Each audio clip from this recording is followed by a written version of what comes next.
Bonjour. Karma, illusion, impermanence, vacuité, tous ces termes-là, il me semble que c'est parfois un petit peu confus dans les esprits. Aussi, j'ai envie de vous apporter quelques éclaircissements par le fait que j'ai pratiqué le yoga quand même pendant plus de 10 ans auprès d'un maître zen. Voilà, dans un semi-ashram. Bon, je n'étais pas tout le temps présent au centre, mais c'était, on va dire, assez condensé. On avait une heure, au départ 1 heure et demie par semaine, après 3 heures, et une méditation mensuelle, ainsi que des sadhanas, une fois par mois, avec une conférence aussi explicative.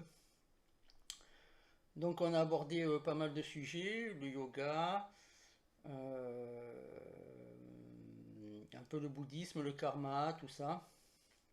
Donc j'ai fait un petit peu, comment dire, j'ai fait sous forme d'un e-book, une forme de conférence, pour expliquer un petit peu tout ça, le karma, comment s'en libérer, les différentes approches selon le bouddhisme ou le yoga, dans l'hindouisme. Voilà, donc j'ai expliqué tout ça et voilà, j'avais envie de le partager, donc je vais utiliser ce support que j'ai utilisé, le e-book, car je n'ai pas l'habitude de faire des conférences. Donc voilà, c'est parti, j'ouvre mon e-book et je vais commencer à lire. Et de temps en temps, je vais peut-être apporter quelques explications, peut-être des exemples, des souvenirs que j'ai eus lors de mes enseignements. Qu'il y a quand même plus de 10-15 ans, quoi. Donc ça remonte à quand même assez un certain temps. C'était de 1993 à peu près à 2005-2006. Ouais, c'est ça. Donc j'ai étudié dans ce centre. Ensuite, le centre a fermé, mais j'ai continué à prendre des cours particuliers chez lui. Et ça a duré encore quelques années, au bout d'un moment où j'ai décidé d'arrêter et de poursuivre mon chemin tout seul. On se communique, on continue de se téléphoner, mais voilà, pour l'instant, il y a plus d'enseignement, quoi. Voilà, donc je vais commencer. Alors, petite rectification, c'était pas de 94 à 2005, mais de 1989 à 2004-2005, je me souviens plus exactement. Mais voilà, jusque là c'était le centre. Et ensuite les cours particuliers, de temps en temps, une fois par mois. Voilà, ça a duré quand même pas mal de temps. Voilà, bon, pour ce qui est du centre, maintenant je vais passer donc à la conférence. Alors, je l'ai nommé Voie spirituelle, introduction aux disciplines de sagesse orientale. Explication sur la voie, yoga, bouddhisme, zen, le karma, impermanence, interdépendance, samsara et nirvana, illusion et réalité, vacuité et interdépendance, ego individuel et moi supérieur, comprendre la notion de karma. Voilà, donc ça, tout ça, ce sont les sujets dont je traite dans cette conférence. Alors, qu'est-ce que le karma? Comment s'en libérer? Le karma, contrairement à ce que la plupart des gens pensent, c'est un petit peu des mauvaises choses qui nous arrivent dans la vie, des mauvaises passes, des coups durs. Ça se cantonne à ça, quoi, à des événements malheureux, douloureux. Or, le karma, c'est pas seulement ça, c'est en réalité, c'est l'ensemble de la vie, quoi. Voilà, le karma est, selon la tradition de sagesse orientale, la loi de cause à effet. Le karma, comme beaucoup de gens peuvent s'en font l'idée, là j'ai mal écrit, bon c'est pas grave, je recommence. Le karma, comme beaucoup de gens s'en font l'idée, n'est pas seulement une expérience douloureuse vécue comme un coup du sort, mais il est en fait l'expérience vécue de manière individuelle, mais aussi collective. Les expériences de vécu karmique, qu'elles soient de nature heureuse ou douloureuse, se manifestent dans un contexte particulier lorsque les conditions pour qu'elles se produisent sont réunies. Pour comprendre ce concept, observez une graine. Si elle est plantée dans une terre fertile, elle va pousser, alors que si elle est plantée dans une terre trop pauvre, elle ne poussera pas ou ne donnera pas une belle plante. De même, une orangée plantée au pôle Nord ne poussera pas et ne donnera pas de fruits en conséquence. Voilà, le karma, c'est la résultante positive ou négative en conséquence de la manière dont nous avons abordé et vécu certaines situations. Le vécu d'expériences douloureuses ou heureuses est une conséquence de retour des pensées, paroles et actes d'un individu. Voilà, donc ce n'est pas seulement les actes, mais aussi la pensée. Car avant chaque acte, la pensée est à l'origine. Il n'y a aucun acte qui est fait sans la pensée. Même une personne sous l'influence d'une drogue ou de l'alcool, il y a toujours une part de conscience. Retenez bien ça. Donc le karma est la résultante positive ou négative en conséquence de la manière dont nous avons abordé et vécu certaines situations. Le vécu d'expériences douloureuses ou heureuses est une conséquence de retour des pensées. Ça, je l'ai déjà dit. Alors, selon Patanjali, un sage de l'Antiquité, le karma prend racine dans les sources de soucis et se manifeste en essence visible ou invisible.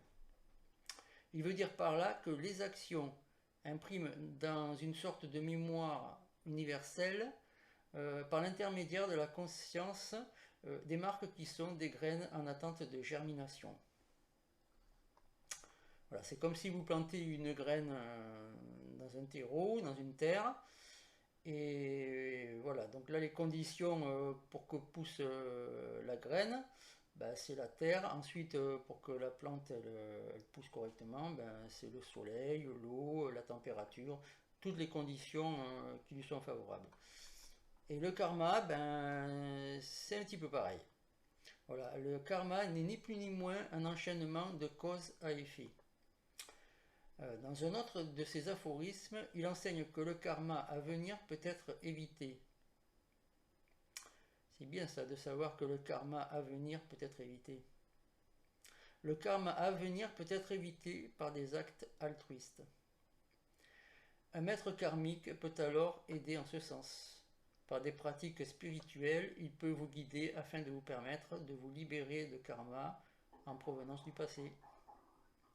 C'est un peu comme une balance entre karma négatif et actions donnant pour résultat des karmas positifs. Le karma yoga consiste à pratiquer des œuvres entièrement altruistes. Voilà, le karma yoga, c'est une pratique de yoga qui consiste à faire des tâches sans vouloir obtenir de fruits, c'est-à-dire complètement altruiste, dans l'abandon de soi. Alors, comment se libérer du karma? Il faut commencer tout d'abord par les pensées. Paroles et actions nuisibles à autrui afin de ne pas se créer de nouveaux karmas. C'est-à-dire que le présent nous offre la possibilité de ne pas produire de nouveaux karmas. Donc en prenant vraiment soin que la vie c'est pas n'importe quoi, on ne peut pas tout faire sans avoir de résultat, qu'il soit positif ou négatif. Voilà, il faut vraiment être conscient de cela, quoi. Selon le bouddhisme, pour se libérer du karma, des karmas négatifs ou alléger son karma, il faut comprendre dans un premier temps la notion d'impermanence, qui, lorsqu'elle n'est pas assimilée, engendre les attachements, qui sont à l'origine d'égarements et de sources de souffrance. Oui, la notion d'impermanence, c'est-à-dire que chaque chose qui commence a une fin. L'impermanence, c'est que rien ne dure, tout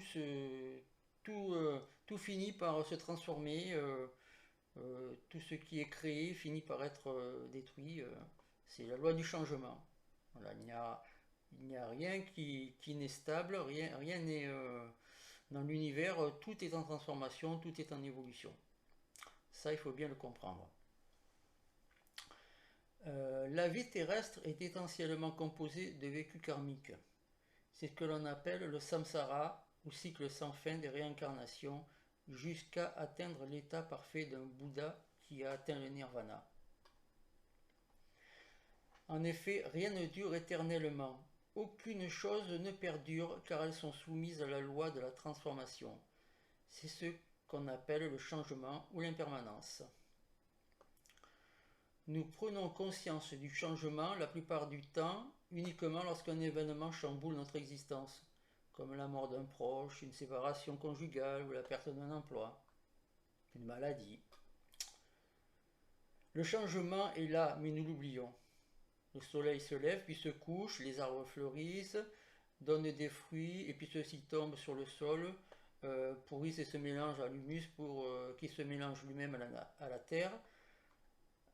C'est du changement, mais comme c'est habituel, on ne s'en rend pas compte. On finit par penser que la situation dans laquelle on vit, elle ne changera pas. Et lorsqu'elle change, eh ben, on se trouve sous le fait de l'émotion, parce qu'on ne s'y attend pas. De même, les étoiles naissent et meurent dans le mouvement infini de l'univers en perpétuel mouvement. Même la science le dit, hein, l'astronomie, vous observez une étoile, on sait très bien qu'une étoile, vous l'observez, mais elle est peut-être morte. Parce que le temps que la lumière qu'elle nous envoie parcourt la distance qui nous en éloigne, eh ben, il se peut que le temps que la lumière arrive, l'étoile, elle est explosée, puis qu'elle n'existe plus en réalité. Vous voyez, donc les choses que l'on perçoit ne sont pas forcément la réalité du présent. Bon, ça c'est une petite parenthèse. En prenant conscience du changement, de la notion d'impermanence, nous pouvons nous libérer des souffrances liées à l'attachement. Si nous acceptons le changement, nous pouvons libérer notre esprit des sensations douloureuses imprimées dans le mental par les pensées liées aux attachements. Ainsi, par une attitude détachée, nous pouvons éviter certaines souffrances et ne pas effectuer de nouveaux actes négatifs aux résultats karmiques correspondants. Les karmas sont créés par notre esprit embourbé dans une vision erronée de la réalité. Nos actes qui sont en fait la poursuite ou la manifestation d'une pensée laissent une empreinte dans la conscience qui donneront naissance tôt ou tard à des résultats. Si l'esprit n'est pas éveillé et conscient de la réalité et de l'impermanence, il en résulte des pensées ou des actes dominés par l'attachement. L'attachement peut prendre différentes formes. On peut souffrir d'attachement lorsque l'on subit des pertes, mais il peut être beaucoup plus subtil et non perçu par celui qui n'a pas la claire compréhension du détachement. La plupart des attachements viennent de la non-acceptation à vivre le moment présent et à laisser le passé au passé. À chaque instant, les situations que nous vivons dans le présent se transforment pour devenir un événement passé, mais nous croyons que c'est toujours là. Nous pensons être en sécurité parce que nous avons une famille, un travail, mais lorsqu'un changement inattendu arrive, la perte d'un emploi, la séparation, la maladie, nous avons du mal à faire face à la situation présente parce que nous avons une conception mentale du temps comme linéaire. Il y a aussi un autre type d'attachement plus difficile à discerner, c'est celui qui est lié au désir. Qu'il soit lié à un idéal ou un objectif individuel, il peut y avoir là aussi confusion. On peut avoir un idéal spirituel et tout faire en ce sens, mais si même celui-ci est tout à fait légitime, il peut y avoir là aussi un attachement. C'est le piège de toute démarche liée au développement personnel dans lequel on peut tomber en se gonflant d'estime de soi, qui au final ne fait que nourrir un ego qui ne connaît plus l'humilité tellement il se voit beau, glorieux et soi-disant rempli de bonnes actions. C'est assez délicat à saisir, hein, cette notion d'ego et de non-ego. Il ne faut pas le renier, hein. L'ego, on en a besoin. Euh, Comme dit le Dalai Lama dans un de ses livres, vous avez beau être spirituel, vous vous trouvez en plein milieu du Sahara, voilà, vous avez qu'une seule envie, c'est de vous retrouver à l'ombre, quoi. Ça, c'est votre ego qui vous le dit parce que vous dites mince, j'ai chaud, j'ai chaud, j'ai chaud, ou alors j'ai soif, j'ai soif, j'ai soif. Euh, Ça, c'est la force des lois terrestres, hein, et du corps. Le corps, on ne peut pas l'ignorer, même si on sait que la vie est illusion, mais ça, on va y revenir un petit peu plus tard. Parce qu'il y a illusion et réalité, mais il ne faut pas tomber ni dans l'excès d'un côté, ni de l'autre. Pourquoi de nombreuses guerres ont été perpétrées au nom de la religion? Ce n'est pas l'idéal spirituel qui engendre les guerres, mais l'attachement qu'on y confère. Ça, c'est ce que je disais tout à l'heure, hein, par rapport à un attachement un petit peu plus subtil, mais qui pourtant cause bien des souffrances. À cause de l'attachement dogmatique et aveuglé de la conviction que l'unique vérité appartient à telle ou telle religion, de nombreux conflits et guerres ont éclaté partout dans le monde. Un célèbre moine zen a dit un jour: ne cherchez pas la vérité, mais cessez de chérir vos propres opinions. L'impermanence est la première étape de la compréhension de la réalité. Et pour bien comprendre impermanence, il faut comprendre au sujet de l'interdépendance et de la vacuité, car tout est lié en fait. L'interdépendance, c'est le fait qu'aucune chose n'existe indépendamment d'une autre. En fait, tout est lié. Impermanence, interdépendance, vacuité des phénomènes, illusion et nirvana. Si on développe le raisonnement au sujet de l'interdépendance, qu'aucune chose n'existe séparément d'une autre, alors on se pose la question suivante. Mais comment est-ce possible? Quelle est l'origine de tout? Eh bien, la perception de la vacuité des phénomènes, qui n'existent pas de manière permanente et interdépendante l'une d'une autre, peut être observée dans la pratique de la méditation.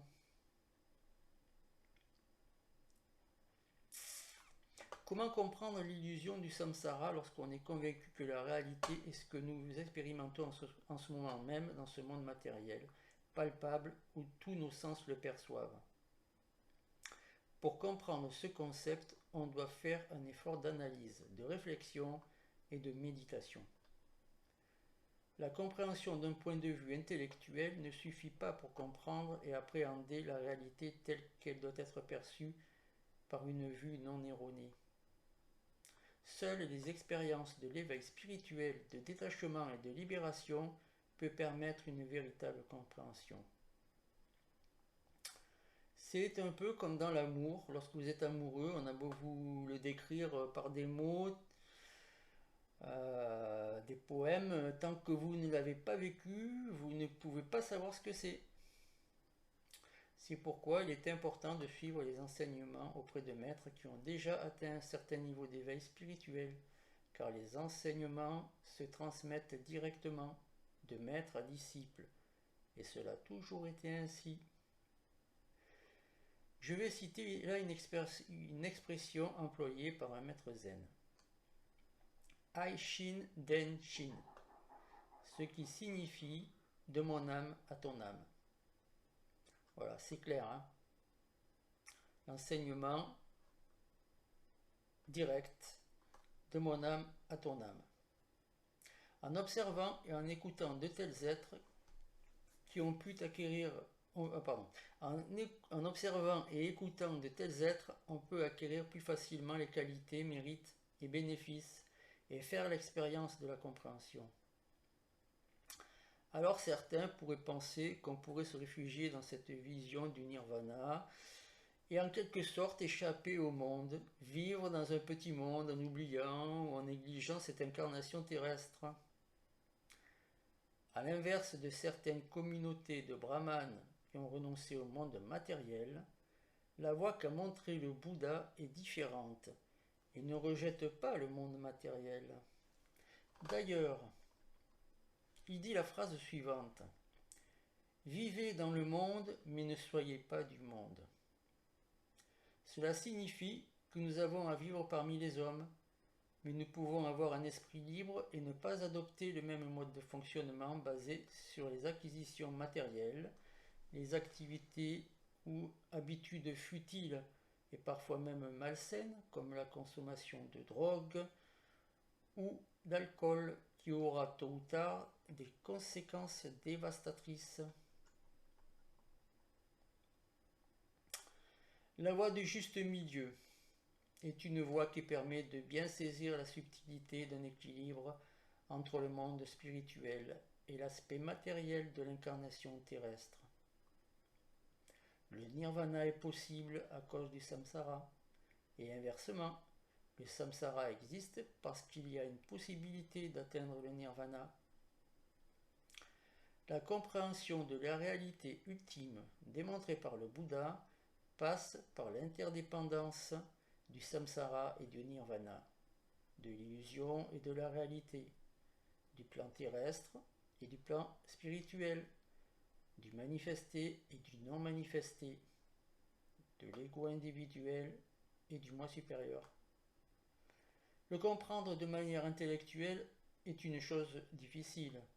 Pour le comprendre vraiment, il faut en faire l'expérience en développant l'attention pour obtenir une vue pénétrante dans la méditation.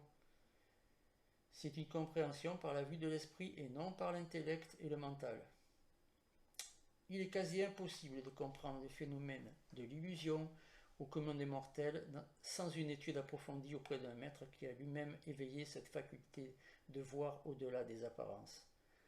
C'est ainsi depuis des temps immémoriaux, des enseignements sont transmis par des initiés.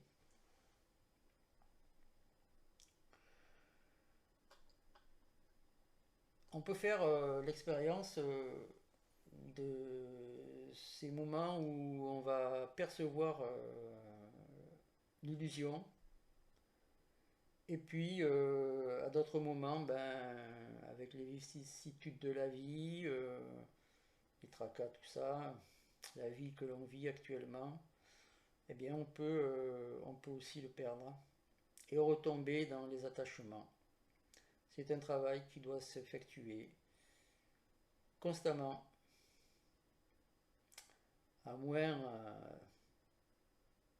d'avoir déjà travaillé dans des vies, on va dire, antérieures, et puis d'être entouré de lamas ou de maîtres, on peut rester dans cet état de contemplation et de saisie dans l'instant de la réalité ultime. Et c'est quand même assez rare. Il il faut d'abord travailler beaucoup sur la sagesse.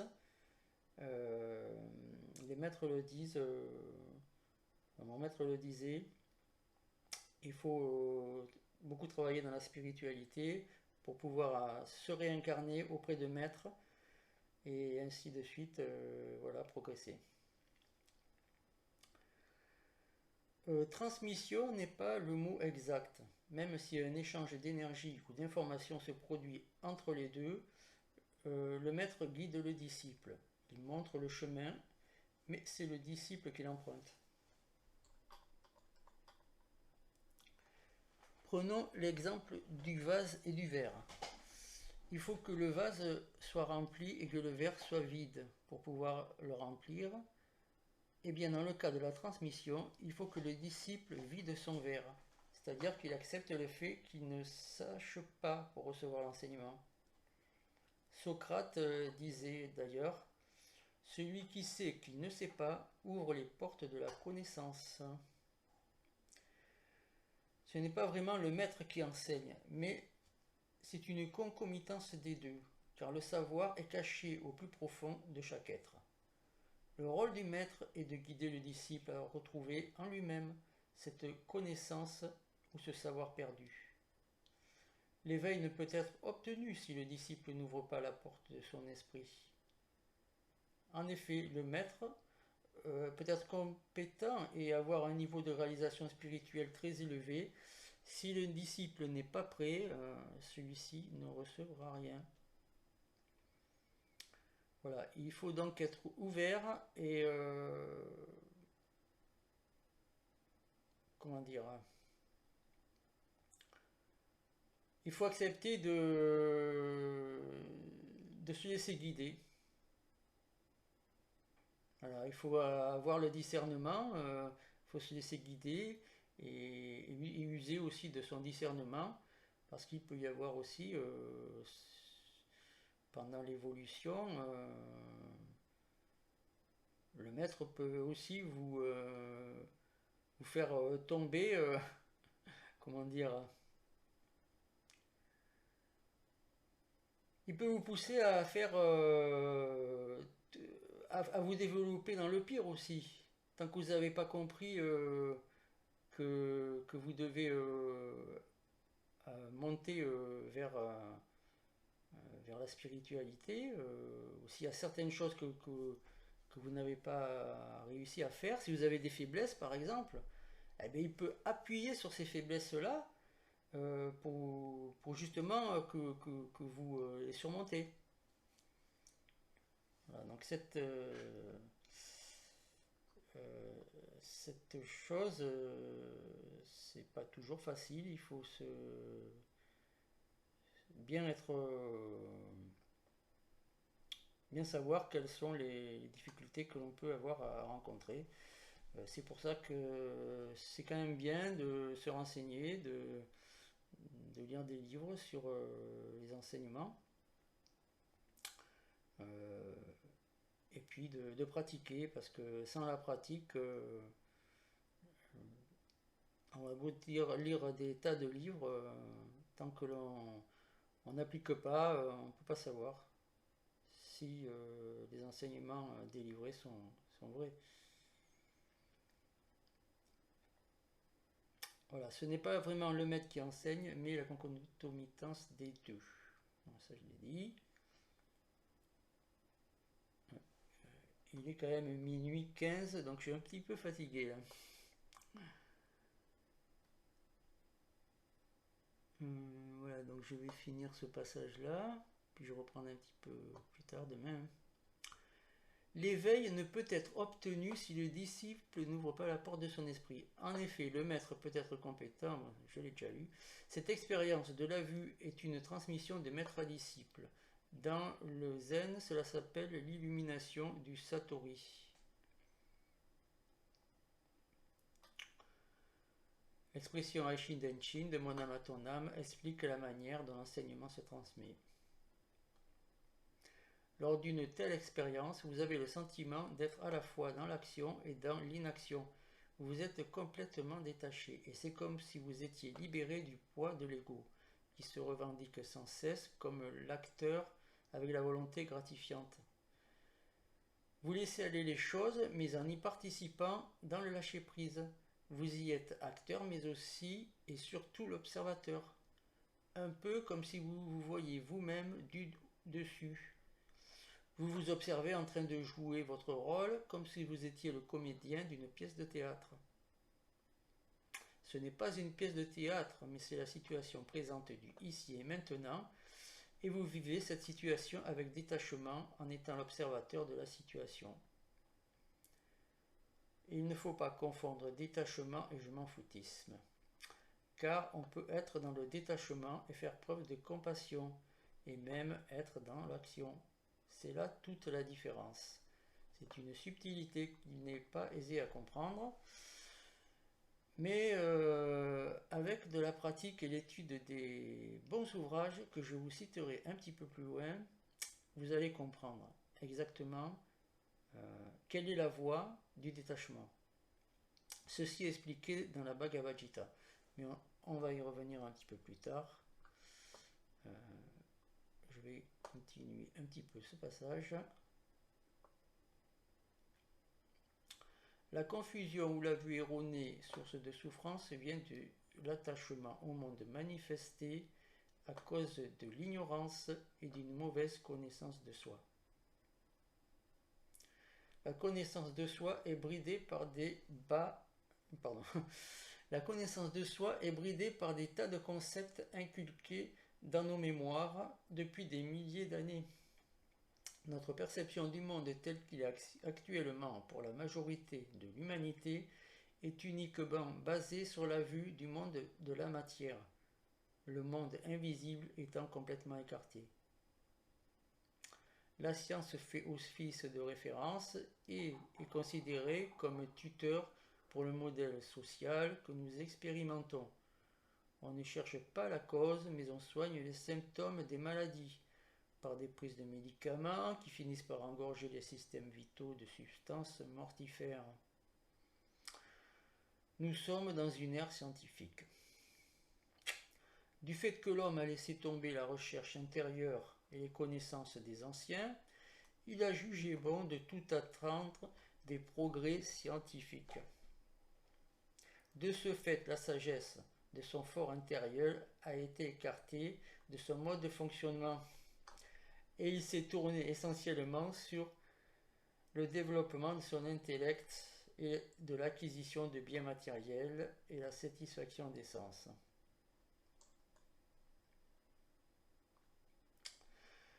Cependant, les progrès technologiques scientifiques ne sont pas négatifs pour l'évolution de l'humanité. Il y a bien des choses que, si elles sont utilisées avec sagesse, peuvent nous apporter une aide considérable dans certains cas. Là aussi, le bouddhisme procède de l'habileté à s'adapter à la situation. Bon, je vais arrêter là parce que là, je commence à être fatigué.